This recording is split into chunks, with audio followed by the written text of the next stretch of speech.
అదే RTV app వార్తల్ని క్షణాల్లో చదివే అవకాశం ఉంటుంది. ఒక న్యూస్ పేపర్, ఒక టెలివిజన్ ఛానల్ మీ చేతుల్లో ఎప్పుడూ ఉంటాయి. విపరీతమైన ఫ్లడ్ వస్తూ ఉంది. ఇంచేతంటే ఏజెన్సీలో భారీ వర్షాల కారణంగా ఏలేరు ప్రాజెక్టుకి దగ్గర 25,000 క్యూసిక్ వచ్చేస్తుంది. ఇన్ఫ్లో అవుట్ఫ్లో కూడా 15-16,000 దగ్గర వదిలేరు. అంటే ప్రాజెక్ట్ ప్రొటెక్ట్ చేసుకోవాలి. ప్రాజెక్ట్ కెపాసిటీ 24 టీఎంసీ, ఇప్పుడు ఆల్రెడీ 22 రీచ్ అయ్యి ఉంది. అంటే ఇందులో భాగంగా ఏంటంటే మరి ఎక్కడికెక్కడ ఇటు గొర్రికండి, అలాగే ఎక్కడికక్కడ పెద్దాపురం, ఎక్కడికక్కడ డైవర్షన్ చేస్తూ ఉన్నాం. కొంత ఒక 7-8,000 క్యూసిక్ అటు, ఒక 5-6,000 క్యూసిక్ ఇటు మరి ముందుకి వెళ్తూ ఉంది. ఏదన్నా దీనికి ముఖ్య కారకుడు ఎవడంటే దుర్మార్గుడు జగన్మోహన్ రెడ్డి. జగన్మోహన్ రెడ్డి ఎందుకు నేను అనవలసి వచ్చిందంటే బాధ. ఎందుకంటే మేము ఈ ఆధునీకరణ కోసం 1,00,000 సంతకాల ఉద్యమం, ఎన్నో పోరాటాలు ఎన్నో చేసాం. మాకు 2 సమస్యలు పిఠాపురానికి. ఒకటి, నీళ్లు లేక ఎండిపోతుంది.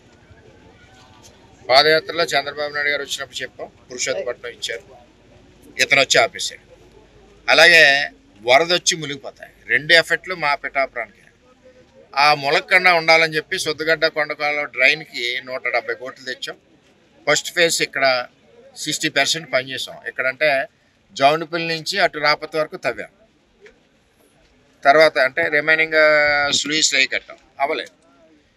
ఈ సిస్టాన్ని మేము తెచ్చిన పనులు ప్రారంభించిన దాన్ని రివర్స్ టెండర్ పేరు చెప్పి ఆయన ఆపివేయడం వల్ల జగన్మోహన్ రెడ్డి ఈవేళ ఈ యొక్క ఆపద మా పిఠాపురానికి సంభవించిందని చెప్పి తెలియజేస్తాం. ఒకసారి పంట పోతే ఈ డ్రైన్ సిస్టమ్ కింద ఏలేరు కింద ఒక 800 నుంచి 1000 కోట్లు నష్టం ఓవరాల్ మొత్తం అన్ని నియోజకవర్గాలు కలిపి. ఇతను ఆలోచన అటువంటి విధానాలు చేయకుండా లిక్కర్ల మీద అట్ల మీద దృష్టి పెట్టాడు తప్పితే ప్రజల మీద పెట్టలేదు. అలాగే బుడమేరు మోడర్నైజేషన్ చేయకుండా, సిల్ట్ తీయకుండా ఉన్న పొలాన్ని విజయవాడ అంతా కొట్టేస్తుంది.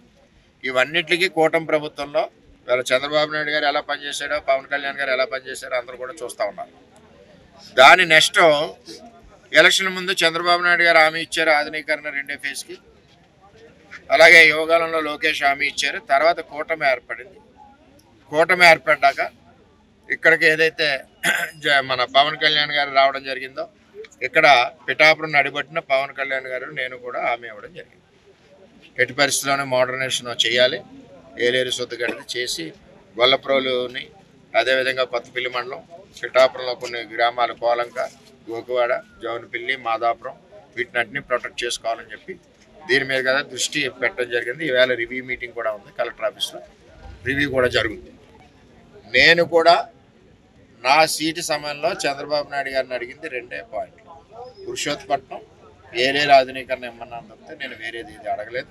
మా పిఠాపురం రైతాంగ సమస్యలు ఆ 2 మెయిన్.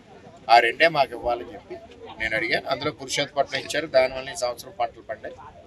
ఏదేమైనా కూటమి ప్రభుత్వంలో పవన్ కళ్యాణ్ గారు, చంద్రబాబు నాయుడు గారు అందరం కలిసి ఈరోజు ఈ మోడర్నైజేషన్ శుద్ధగడ్డ కొండకాల మోడర్నైజేషన్ చేసి గొల్లప్రోలు సంబంధించిన ఎస్సీ కాలనీ, కక్కర్రేవాళ్ళు, ఈబీసీ కాలనీ, శివాలయ మాన్యం, అలాగే జగనన్న కాలనీ, సూరంపేట వీటన్నిటిని కూడా ప్రొటెక్ట్ చేసుకోవాల్సిన బాధ్యత ఉంది.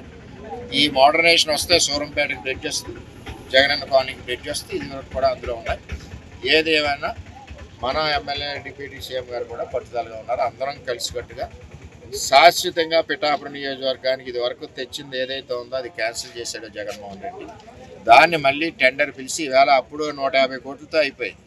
ఇప్పుడు 500 కోట్లు పైచీలకు అయ్యే పరిస్థితి. టెండర్లు పిలిచి త్వరలోనే పనులు ప్రారంభించే విధంగా కార్యక్రమాలు పైన పెద్దవాళ్ళందరూ కూడా కూర్చుని మాట్లాడుకుని మొదలు పెడతారని చెప్పి. ఏలేరుకి వరద ఇప్పుడు ఎంత వచ్చింది, ఇంకా ఎంత పెరిగే అవకాశం ఉందని చెప్తున్నారు? ఏలేరుకి మధ్యాహ్నానికి 30,000 క్యూసిక్ వరకు క్రాస్ అయ్యేలాగా ఉంది.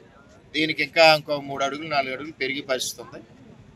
దానికి సంబంధించి అధికారులందరూ కూడా ఎక్కడికక్కడ మెడికల్ ఎమర్జెన్సీకి ఎవరైనా ప్రెగ్నెంట్ లేడీస్ ఉంటే పిఠాపురం టౌన్ షిఫ్ట్ చేయమని చెప్పారు. మేము కూడా చెప్తున్నాం. అలాగే రైతులందరూ కూడా పొలాల్లోకి జరుగుతుంది. దీన్ని ఇంకేమీ చేయలేం. రాత్రుల పొలాల్లోకి కానీ ఎక్కడికి వెళ్ళొద్దని కూడా మనం ముందుగా సేఫ్ జోన్లో ఉండాలని చెప్తున్నాం. ఏదేమైనా ఫ్లడ్ వస్తుంది, మరి ప్రాజెక్ట్ని కాపాడుకోవాలి కాబట్టి మనం వదలవలసిన పరిస్థితి. ఇదే మోడర్నైజేషన్ అయ్యి ఉంటే అందరూ ఇంట్లో కూర్చుని పరిస్థితి. గండిపడింది రాజపాలెం దగ్గర, ఇంకా ఎక్కడ గండిపడింది. గొరికండి మీద రాపత్ దేవతల ఒక గండి పడింది. ఇంకా సాయంత్రం గళ్ళు కూడా 2-3 గళ్ళు పడతాయి. అందులో తేడా లేదు. నిజాన్ని వచ్చి ఫోర్స్ ఎక్కువ, మోసి నీరు కాలువలు తక్కువ. అంచేత గంటలు ఎట్టి పరిస్థితులు పడితే పొలాలు కూడా డ్యామేజ్ అయ్యే పరిస్థితి. ఏదైనా కూటమి ప్రభుత్వం అందరూ ఇక్కడ కళ్యాణ్ గారు అందరూ కూడా రైతుల్ని ప్రజల్ని కాపాడుకోవడానికి అన్ని రకాల చర్యలు ఏమున్నాయో ఆ చర్యలన్నీ తీసుకుంటున్నారు. అదేవిధంగా ఇప్పుడు కలెక్టర్ ఆఫీస్లో కూడా మీటింగ్ ఉంది. ఇంకా ఏం చర్యలు తీసుకోవాలో అందరితో డిస్కస్ చేసి ఆఫీసర్లతో అందరూ కూడా చేసుకుంటారు. ఆయన కూడా ఇప్పుడు వస్తున్నారని చెప్పి తెలియజేస్తారు. మరిన్ని వీడియోస్ కోసం ఛానల్ ని సబ్స్క్రైబ్ చేయండి. లేటెస్ట్ అప్డేట్స్ కోసం వాట్సాప్ ఛానల్ ని ఫాలో చేయండి. అండ్ లింక్ డిస్క్రిప్షన్ లో ఉంది.